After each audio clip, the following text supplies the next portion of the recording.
rescate. Fíjese que en Rumania hace un tiempo un niño de 3 años cayó por un estrecho pozo con una profundidad de 6 metros. Imagínese un niño de 3 años cayendo en un pozo pequeñito.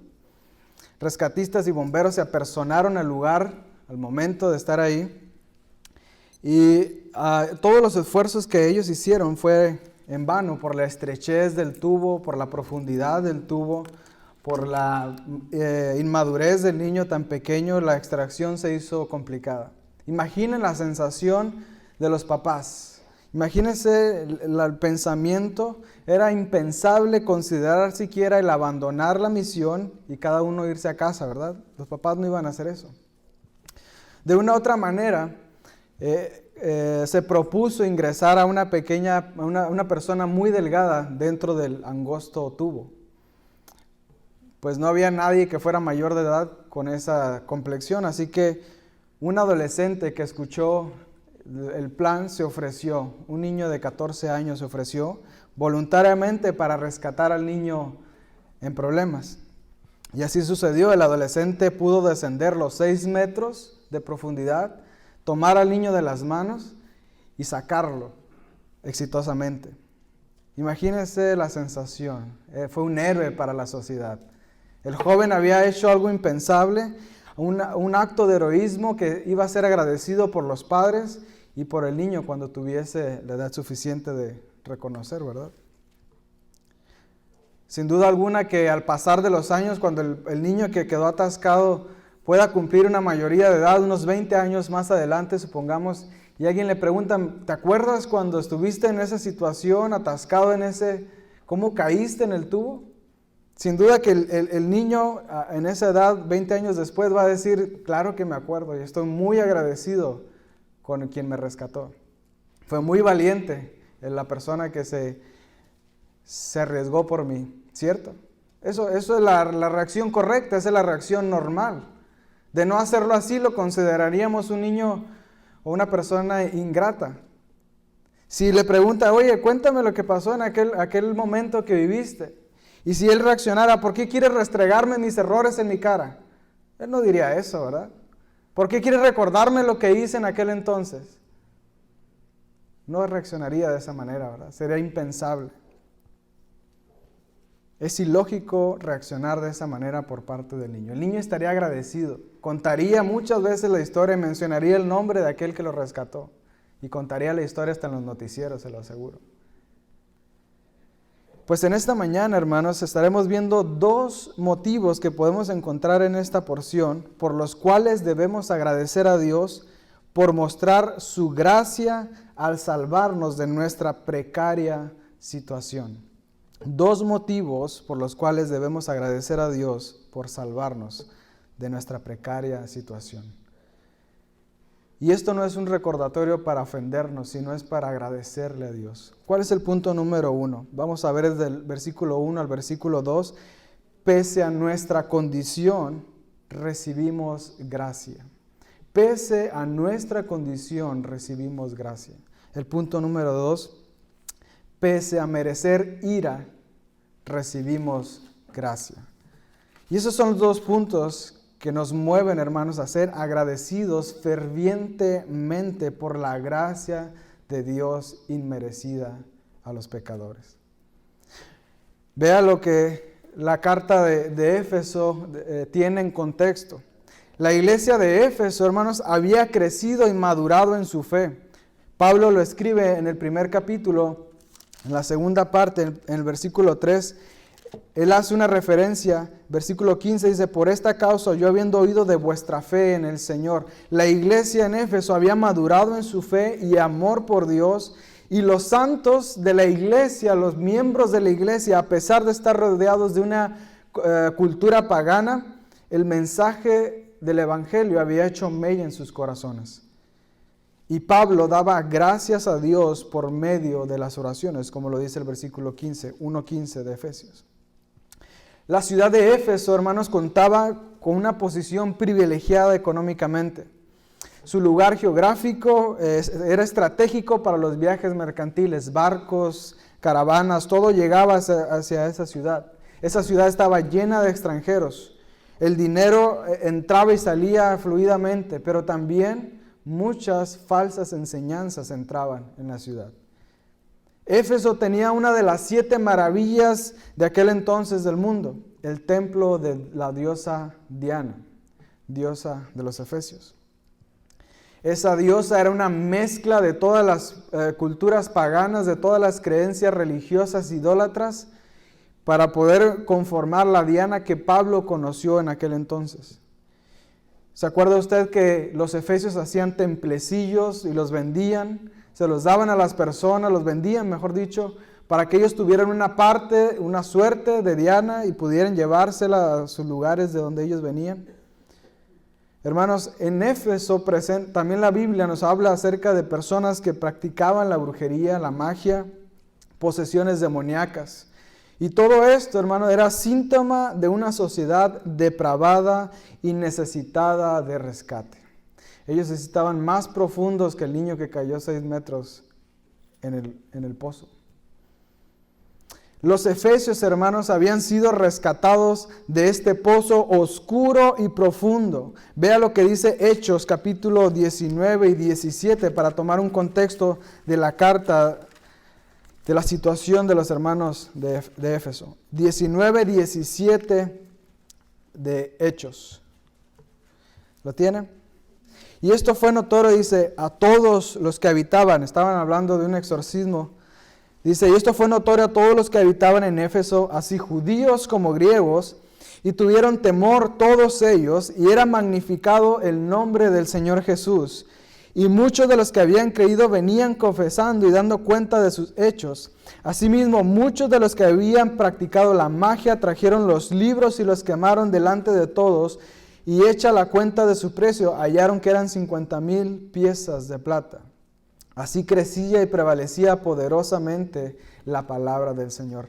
Esto es lo que estaba pasando en la iglesia de Éfeso, un avivamiento. La iglesia estaba creciendo. Pero ahora el propósito de Pablo al escribir estos versículos, inspirado por Dios, es presentarles o recordarles la condición de donde ellos, los efesios, fueron rescatados. ¿Para qué? Para que agradezcan a Dios y vivan una vida consecuente al rescate. Ese es el propósito de Pablo al escribir estos versículos.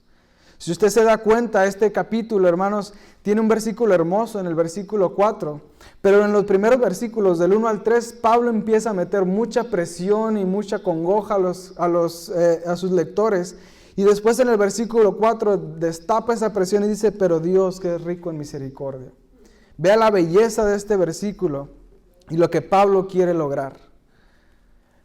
Juan Calvino dijo lo siguiente, para conocer bien la bondad infinita de Dios, debemos mirar quiénes somos y cuál es nuestra condición, hasta que Dios haya tenido piedad de nosotros a fin de socorrer nuestras miserias.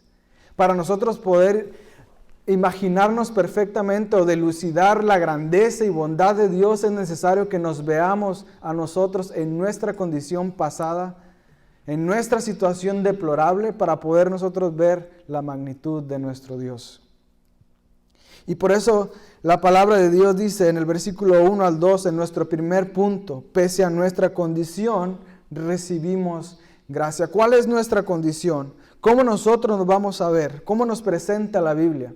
Y va a ver bien interesante lo que hace Pablo aquí. Dice el versículo, y Él os dio vida a vosotros cuando estabais muertos en vuestros delitos y pecados, en los cuales anduvisteis en otro tiempo siguiendo la corriente de este mundo, conforme al príncipe de la potestad del aire, el espíritu que ahora opera en los hijos de desobediencia. Vea lo que está haciendo el apóstol Pablo, inspirado por el Espíritu Santo. Él toma los lentes de Dios, ¿verdad? Como si él pudiera tener esa capacidad, y ponérselas sobre los ojos a los efesios. De tal manera como si pudiese llevar al lector al periodo en el que estaba sin Cristo. ¿Sí? Como si Pablo tuviera esa capacidad de llevarlos hasta el tiempo, ya sea que ellos hubieran creído hace 5 o 10 años, Él los quiere llevar hasta el momento en que estaban sin Cristo y que ellos puedan ver el panorama completo. Pablo no está hablando de un periodo futuro, sino el periodo en esta tierra. Y él usa todas las figuras posibles para hacer vívida la condición precaria del creyente antes de tener vida. Vea las imágenes que él usa para demostrar o enseñarnos cuál era la condición de los efesios sin Cristo. Vea, él usa 3 imágenes. En el versículo 2 dice, siguiendo la corriente de este mundo. Pablo les dice, Efesios, ustedes estaban siguiendo la corriente de este mundo. Vean ustedes cómo eran. Vean la situación en la que estaban. Además de eso, ustedes, dice, estaban haciendo conforme al príncipe de la potestad del aire, haciendo lo que Satanás quería. Él está diciéndoles, ustedes estaban obedeciendo la voz de Satanás. Y otra cosa, el tercer punto, les dice, ustedes estaban siendo impulsados por huestes de maldad. Vea cómo dice ahí el versículo, conforme al príncipe de la potestad del aire, el espíritu que ahora opera en los hijos de desobediencia. Cuando dice ahí potestad del aire, el príncipe de la potestad del aire hace referencia a Satanás, y cuando usa la palabra el espíritu que ahora opera en los hijos de desobediencia, la palabra espíritu es neuma, que hace referencia a un espíritu, ya sea el espíritu de Dios o el espíritu demoníaco. En este caso, por el contexto, sabemos que no habla del espíritu de Dios, sino un espíritu demoníaco, una influencia de las huestes de maldad. Los efesios, hermanos, tenían a corta distancia la vida licenciosa y podían casi palpar con sus manos tal descripción del apóstol Pablo. Ellos eran testigos fidedignos de esta situación. Ellos podían ver por la ventana y ver que sus compatriotas iban al templo de la diosa judía, de la diosa Diana. Ellos podían ver cómo se embriagaban los efesios con tal de tener una conexión con sus dioses. Ese era su rito, tenían que embriagarse para poder conectarse espiritualmente. Y eso lo hacían en los templos, en el templo de la diosa Diana. Además de eso, podía ver que para tener un sacrificio a su diosa tenían relaciones inmorales en el templo con las sacerdotisas, con el fin de agradar a su diosa Diana. Ellos eran conscientes, ellos podían verlo, ellos podían mover la cortina del templo y de su congregación y ver cómo la gente iba hacia el templo de la diosa Diana, cómo se perdían en la idolatría. Ellos podían verlo y Pablo se los está escribiendo, pero ¿sabe qué, hermanos? Más cerca se tenían a sí mismos hombres y mujeres regenerados por Dios, por un Dios puro y santo. Ellos mismos eran ejemplo de esa vida pasada. Ellos mismos eran ejemplo de lo que Pablo estaba describiendo en estos 3 puntos. Ellos mismos siguieron la corriente de este mundo. Ellos mismos hacían lo que Satanás quería. Ellos mismos eran impulsados por las huestes de maldad. Pero ahora ellos habían sido regenerados por la sangre. Ahora ellos habían sido rescatados de aquella vida por la preciosa sangre como de un cordero sin mancha, como Pedro lo dice. Pero hermanos, antes de que vayamos más a fondo con la vida de los efesios, antes de que nosotros nos pongamos a señalar y decir, uy, qué malos son los efesios, déjeme decirle que esa misma situación aplica directamente para nosotros. Probablemente ya no tengamos un templo como la diosa Diana, ¿verdad? Ya no tenemos que hacer esos ritos. Pero hermanos, nosotros también estábamos en ese periodo. Pablo también quiere que nosotros al ver estos versículos también nos lleve hasta el punto en que nosotros no conocíamos a Dios. Él quiere llevarnos hasta ese punto de decirnos, mira, así eras tú, siguiendo la corriente de este mundo, haciendo lo que no deberías de hacer. Unas tranzotas que te aventabas, unas maldicionzotas que le decías a tu mamá, le faltabas el respeto a tus padres. Pablo quiere llevarnos a eso con el propósito de agradecer a Dios de habernos rescatados de esa vana manera de vivir. Hermanos, ese periodo nosotros podemos llamarlo como el fracaso de nuestra vida espiritual. Ese momento al que Pablo quiere llevarnos es el fracaso de nuestra vida espiritual. Porque hermanos, ¿por qué fracaso? Porque a pesar de todos nuestros esfuerzos morales, a pesar de todas nuestras buenas intenciones, a pesar de que queríamos ser buenas personas, era imposible llegar a la justificación. El efecto del pecado sobre nosotros era mortal. Hermanos, al leer estos versículos, somos trasladados a ese periodo de muerte. Y nos muestra, hermanos, que nuestro corazón, tu corazón y mi corazón es tan malvado como cualquier otro. Pero también nos muestra que Cristo pagó un precio grande para remover el corazón de piedra que tenías por uno de carne.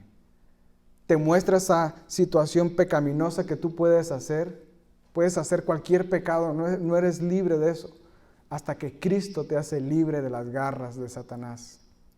Hasta que Cristo introduce un corazón de carne. Un corazón que es sensible al pecado. Un corazón que dice, yo no quiero fallarle a Dios. Yo quiero ser santo, yo quiero limpiarme cada vez más y más. Un corazón que fuese sensible a fallarle a Dios.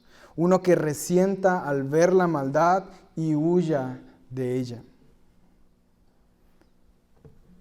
Hermano, usted puede ver en esta comunidad personas que van por la calle, puede abrir las ventanas igual del templo y ver personas, hombres, que van a dejar su dinero en la cantina, en la cerveza, en la fiesta, todo el gasto y la familia sufriendo.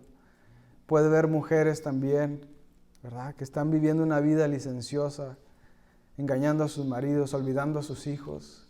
Puede ver jóvenes involucrados en drogas. Puede ver personas, niños que están siendo depravados por esta sociedad. Y la única forma, hermanos, de poder salir de ahí es a través de nuestro Señor Jesucristo. Él es el único que puede hacerlo. La única manera en que podemos ser sensibles a esa vívida imagen y ver en retrospectiva la grave enfermedad que carcomía su vida es que hayamos dejado esa manera de vivir para andar en novedad de vida. Vea cómo dice el versículo 2, en los cuales, tiempo pasado dice, anduvisteis en otro tiempo. Sería peligroso que usted dijera, ¿por qué yo no me percato del pecado tan fácilmente? ¿Por qué no huyo del pecado? ¿Por qué no me siento cargado del pecado? Pues la situación es porque sigue en los caminos del pecado. Y necesita dejar de andar en los caminos de pecado. Necesita que Cristo transforme su vida. La audiencia original, los efesios, habían dejado esa manera de vivir. Vea lo que dice en el 1:15. Habiendo oído, dice, de vuestra fe en el Señor. Y luego dice en el versículo 2:2, anduvieron en otro tiempo. Los efesios habían dejado esa manera. Ahora es necesario que nosotros nos pongamos a meditar y revisar nuestro corazón. ¿Hemos dejado de vivir de esa manera? ¿Hemos depositado nuestra fe en el Señor Jesucristo, en el único que puede salvarnos? Él es la única opción para nosotros para salvación. ¿Cómo estamos viviendo nosotros al momento? Vea entonces que la condición que Pablo propone frente a sus lectores es una condición terrible y lamentable que vivieron en el pasado y que vive la sociedad sin Cristo en el presente. Pero ¿cómo es que llegamos a ser tan lamentables los seres humanos? ¿Por qué llegamos a esa condición? ¿Por qué la humanidad está perdida en esa situación? ¿Por qué está siguiendo a las huestes de maldad? ¿Por qué sigue a Satanás? ¿Por qué está tras las cosas que no le convienen? ¿Por qué es que llegamos a esta situación? Bueno, pues los efesios van a escuchar una verdad que va a retumbar sus oídos. El por qué ellos estaban en esa situación. ¿Cuál es el origen de esa situación? ¿Por qué la humanidad está tan depravada? Vea lo que dice en el versículo 1. Cuando estabais muertos, ¿cómo dice? En vuestros delitos y pecados. La palabra en es la clave en esta porción. La palabra en indica pertenencia u origen. En otras palabras, el ser humano está muerto en delitos y pecados y no a causa de delitos. Déjeme explico un poco. Muchos piensan que el ser humano nace siendo bueno y se corrompe conforme va el tiempo. ¿Sí? Pero la palabra de Dios dice otra cosa completamente diferente. Dice que nacemos siendo malos. Salmo 52, versículo 5. Vea cómo dice, Salmos 52 y versículo 5.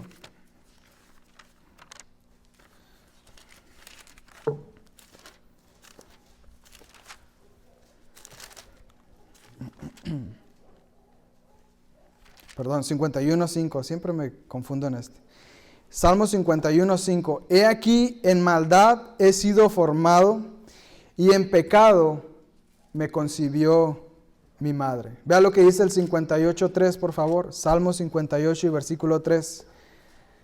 Se apartaron los impíos, ¿desde dónde? Desde la matriz. Se descarriaron hablando mentira desde que nacieron. Entonces, nosotros estábamos muertos en delitos y pecados. La humanidad está muerta en delitos y pecados hasta que Cristo infunde vida en el espíritu muerto. Por más bonita que sea Olivia, nació en esta situación. Y nuestro gozo como papá se va a ver cumplido cuando ella sea salva. Y esa es la situación, ese es el origen del por qué la humanidad está tan depravada. Ese es el origen del por qué un bebé te pega cuando tú nunca le has enseñado que te pegue. Que te diga que no cuando tú le dices que haga algo. Ese es el origen, nacemos así. Pero ¿cómo dejamos ese lodo cenagoso? ¿Cómo dejamos esta condición?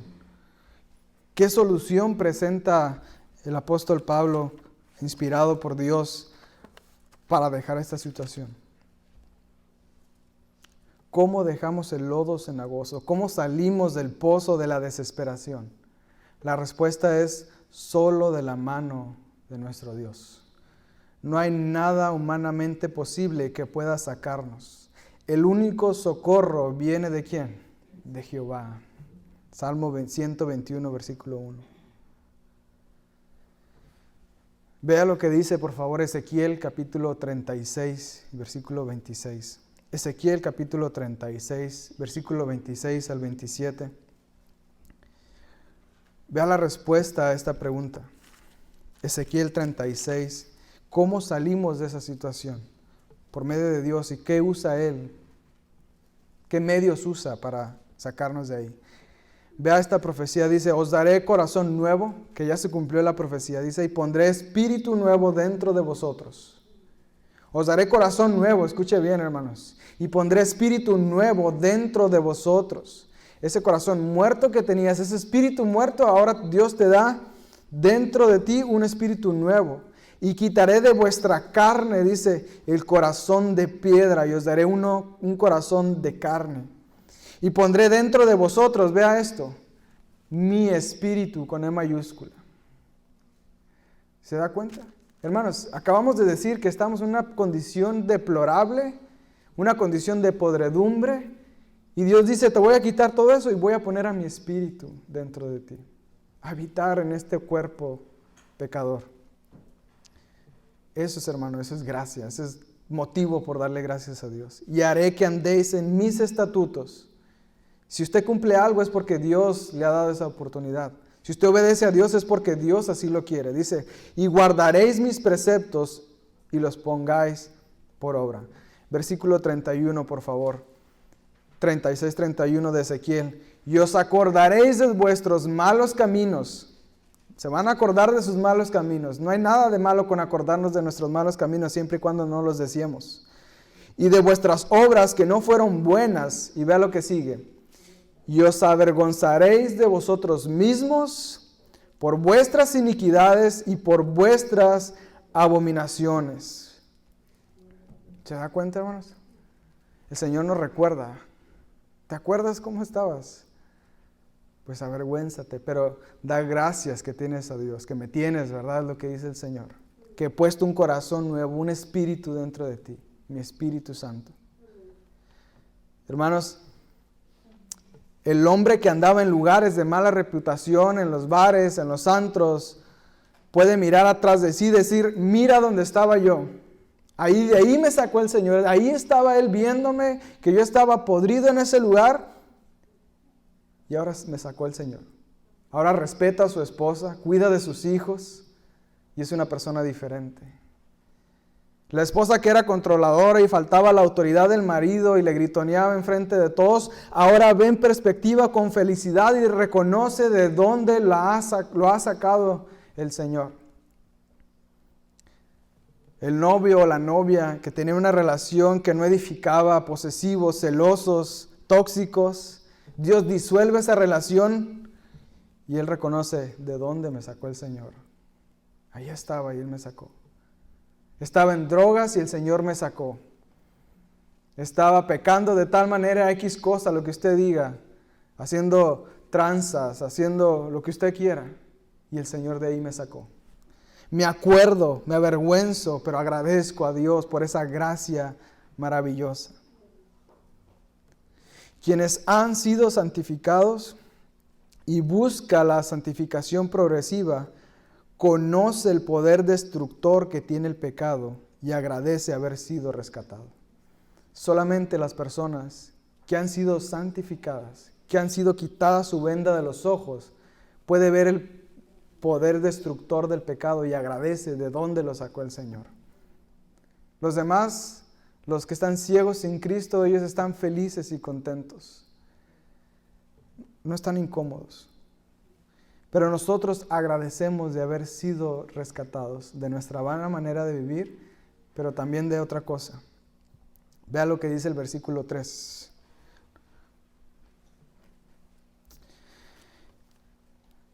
Entre los cuales también todos nosotros vivíamos en otro tiempo en los deseos de nuestra carne, haciendo la voluntad de la carne y de los pensamientos, y éramos por naturaleza, vea esta palabra, hijos de ira. Y nos lleva a nuestro segundo punto. Pese a merecer ira, recibimos gracia.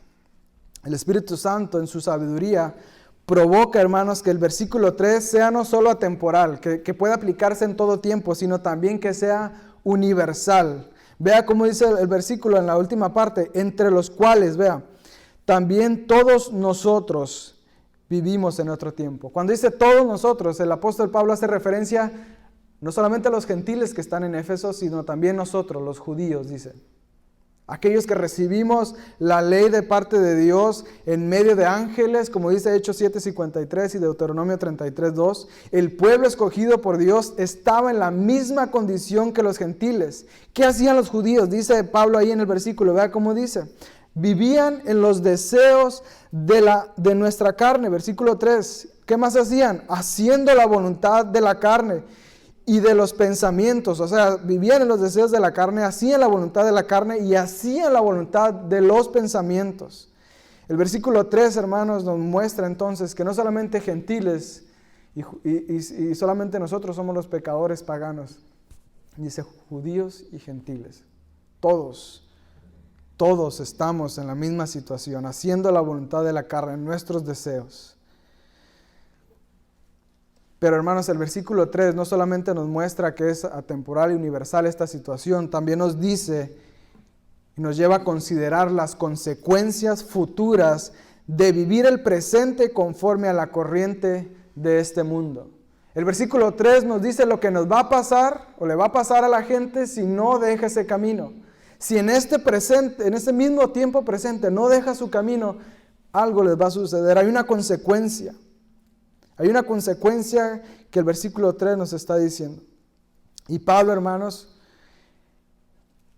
quiere que nosotros y los que están leyendo su carta originalmente a los Efesios no se sientan aliviados en su manera de vivir. Él no quiere que piensen que no hay una consecuencia al vivir las cosas en el presente. Él no quiere que piensen, bueno, vivo como sea, al final Dios es amor y nos lleva al cielo de todas maneras. Él no quiere que piensen eso. Pablo es incisivo y determinante con sus lectores. ¿Cuál es la consecuencia de vivir el presente en esa condición? ¿Cuál es la consecuencia de vivir en desobediencia a Dios? ¿Cuál es la consecuencia de no reconocer a Cristo como tu único y suficiente Salvador? Lo dice ahí. ¿Somos hijos de qué? De la ira. Recuerde que en esa época los hijos son la herencia. A ellos se les da la herencia. En otras palabras, Pablo está diciendo, si no dejas ese camino, tu herencia es la ira. Tu herencia es la ira. Éramos por naturaleza, ve otra vez, por naturaleza, naturales, nacidos hijos de ira. La pregunta es, ¿la ira de quién? ¿Quién nos iba a dar esa ira? la ira del santo y justo Dios. Hermanos, puede chocar en algunas mentes esto, pero créanme que Satanás no lo iba a castigar porque haga lo que él quiere. Satanás no lo va a castigar porque usted tenga 3, 4 esposas.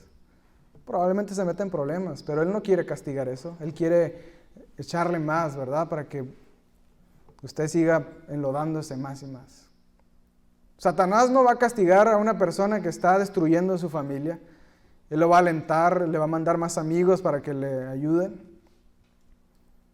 De él no vamos a recibir esa ira. ¿Quién es el único que odia tanto el pecado? Nuestro Dios, porque es santo, porque es puro, porque su santidad repele nuestro pecado. Vea lo que dice Romanos 1:18. Voy a hacer rápido porque son varios versículos para sustentar este punto. Porque la ira de Dios, Romanos 1:18, se revela desde el cielo contra toda impiedad e injusticia de los hombres que detienen con injusticia la verdad. Pero por tu dureza y por tu corazón no arrepentido atesoras para ti mismo ira para el día de la ira y de la revelación del justo juicio de Dios. Efesios 5:6 dice, nadie os engañe con palabras vanas, porque por estas cosas viene la ira de Dios sobre los hijos de desobediencia. Apocalipsis capítulo 6 y versículo 17 dice, porque el gran día de su ira ha llegado, ¿y quién podrá sostenerse en pie? Pese a que merecíamos ira, hermanos, recibimos gracia de parte de Dios. Hermanos, vea lo que está diciendo el apóstol Pablo aquí, inspirado por el Espíritu Santo. Ustedes merecían ira. El ser humano merecía ira. Salmos 7, versículo 11 dice que Dios está airado todo el día contra el pecador. Hermanos, Dios odia tanto el pecado como aquel que comete pecado. No había nada que pudiéramos hacer. La ira de Dios estaba sobre nosotros. Solamente era necesario que se cumpliera este día. El gran día de su ira ha llegado en el tiempo futuro. Solamente es que nosotros dejemos este mundo para que Él descargue su ira sobre nosotros. Hermanos, pero gracias a Dios, a su gracia, a su misericordia, Dios Padre puro y santo, quien está airado con el pecador, su santidad no puede tener contacto con los pecadores, nos amó. Mas Dios muestra su amor para con nosotros, en que siendo un pecadores, Cristo murió por nosotros. El santo, el puro, el sin mancha, el que está sobre todas las cosas, nos amó. Dios Padre nos amó y envió a su Hijo Jesucristo. Envió a su Hijo Jesucristo a la tierra, quien vivió una vida perfecta que nosotros deberíamos vivir. Y llegando el cumplimiento del tiempo, como dice Gálatas 4:4, Cristo se ofreció en sacrificio. Tomó nuestro lugar, tu lugar, que tú debías recibir la ira de Dios, Él la tomó.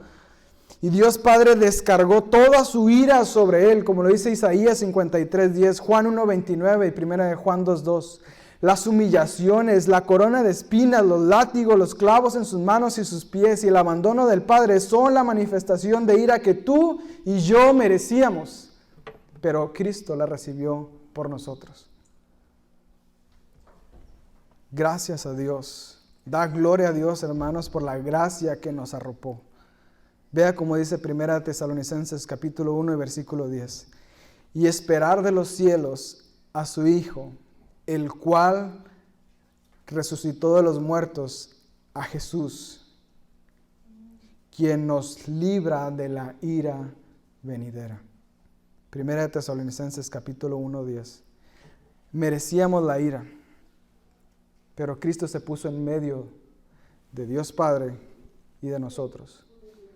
Y recibió toda la ira de parte de Dios. Toda la ira que nosotros merecíamos. Justamente la merecíamos, pecadores. Amigo, si tú no has creído en Cristo como tu único y suficiente Salvador y mediador, el único, tengo que decirte que la ira de Dios, aquella que se derramó sobre Jesús, aún sigue sobre ti. Juan 3:36 dice, el que cree en el Hijo tiene la vida tiene vida eterna. Pero el que rehúsa creer en el Hijo no verá la vida, sino que la ira de Dios está sobre él. La diferencia es que la ira de Dios ya no se va a manifestar con lanzas, látigos, corona de espinas. Ahora se manifiesta de una manera totalmente diferente. Mira cómo lo explica Cristo, cómo va a manifestar Dios su ira. Mateo capítulo 10 y versículo 28. Amigo, escucha esto. Si tú no crees en Cristo, la ira de Dios está sobre ti. Y esta es la manifestación de la ira de Dios. Y no temáis a los que matan el cuerpo, mas el alma no pueden matar. Temed más bien a aquel que puede destruir el alma y el cuerpo en el infierno. Y no está hablando de Satanás, porque Satanás va a tener el mismo destino. Cuando dice matar el alma y el cuerpo no está haciendo como destruir, sino que los va a descargar su ira. Van a sufrir en aquel lugar. No esperes más. Refúgiate en Cristo. Él es la puerta al cielo, la salida a tu pecado, el rescate pagado, el intercesor a tu favor, como lo dice Romanos 8:34, el único defensor ante Dios Padre, como lo dice 1 Juan 2:1. No esperes más. Físicamente en este mundo terrenalmente puedes ser exitoso, tener todo lo que tú quieras, estable, pero espiritualmente estás muerto en delitos y pecados y solamente Cristo solamente da vida. Ahora, hermano, tú que ya has creído en el nombre de nuestro Señor Jesucristo, no eres perfecto, ¿verdad? Pero has creído. El Señor te ha transformado, te ha dado ese corazón y el Espíritu Santo. Nada de lo que he dicho ha sido para ofenderte. Por el contrario, conocer nuestra realidad produce una adecuada estima personal y una alta estima de Dios. Conocer nuestra situación, cómo éramos, nos da una adecuada estima de nosotros. No nos sobresalta, tampoco nos rebaja, sino nos da una adecuada estima, pero sí exalta la estima de Dios. Lo pone por sobre todas las cosas. Me amaste a pesar de cómo soy. Cuando nosotros reconocemos esto, cuando nosotros vemos esta imagen que Pablo, inspirado por Dios, nos muestra, evitamos caer en pensamientos narcisistas, pensando que somos salvos por nuestros méritos, pensando que somos salvos porque soy bonito, pensando que somos salvos porque soy capaz de tocar bien la guitarra, de predicar bien, de que mi papá es pastor, de que me veo bien. Reconocer nuestra situación evita caer en esos pensamientos narcisistas. La salvación, hermanos, no somos merecedores de ellas. No es por méritos, no hubiéramos llegado jamás. No somos perfectos. Hermanos, nuestro Dios se excedió en amor por nosotros y nos dio gracia. Gracia es la palabra, hermanos. Salvos por gracia. No somos merecedores de la salvación. Nadie es merecedor de ella. Ni usted ni yo, nadie es merecedor. No tenemos los requisitos para ser salvos. No somos perfectos, no hemos logrado méritos. Todo ha sido por gracia. Y esta lección, hermanos, lo que hemos estado estudiando es un recordatorio de dónde estábamos atascados en ese tubo. Cómo estábamos metidos en ese tubo. Cómo estábamos en esa profundidad, en esa oscuridad. Y alguien se ofreció, alguien vino a rescatarnos. Alguien descendió a ese tubo, nos tomó de las manos y nos sacó. Del lodo cenagoso nos sacó. Del pozo de la desesperación nos sacó. No seamos ingratos, hermanos. No nos molestemos al escuchar estos temas. Nuestra historia de redención, hermanos, debe producir gratitud inmensa a nuestro Salvador Cristo Jesús. Déjeme terminar con esto. Nada es más sano para el cristiano que declarar: yo vivía así, pero ahora espero la redención futura. Oramos, hermanos.